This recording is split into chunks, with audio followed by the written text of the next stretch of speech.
பல வரலாற்று தகவல்களை சுருக்கமா உங்களுக்கு கொண்டு வர்ற இன்றைய தொகுப்புல நாம பார்க்க போறது திருவண்ணாமலை கோவிலை பத்தின விஷயங்கள்.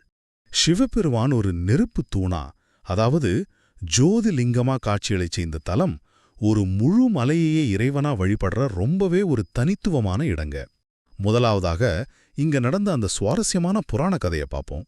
பிரம்மாவும் விஷ்ணுவும் சிவனோட அடியையும் முடியையும் தேடி போன மாபெரும் நிகழ்வு இங்கதான் நடந்துச்சு. சிவனோட முடிய பார்த்ததான் பிரம்மா ஒரு சின்ன பொய் சொன்னதால படைக்கும் கடவுளான அவருக்கு பூமியில கோவிலே இல்லாம போனதும், பொய் சாட்சி சொன்ன தாழம்பூ இனிமே சிவ பூஜைக்கு பயன்படாதுன்னு சிவன் சாபமிட்டதும் இங்கதான்னு சொல்றாங்க. ஆச்சரியமா இருக்குல்ல? இரண்டாவதாக இந்த கோவிலோட பிரம்மாண்டமான கட்டிடக்கலை. இந்த மாபெரும் புராண கதைக்கு ஏத்த மாதிரியே 24 ஏக்கர் பரப்பளவுல ரொம்ப பிரம்மாண்டமா அமைஞ்சிருக்கு இந்த கோவில். இதோட ராஜகோபுரம் பாத்தீங்கன்னா 217 அடி உயரம் கொண்டது.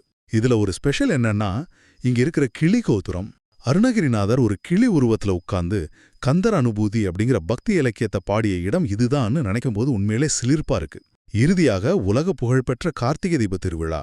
கலை ஒரு பக்கம் இருக்க, கார்த்திகை மாச பௌர்ணமி அன்னைக்கு அந்த மலையோட உச்சியில ஒரு மாபெரும் தீபம் ஏற்றுவாங்க.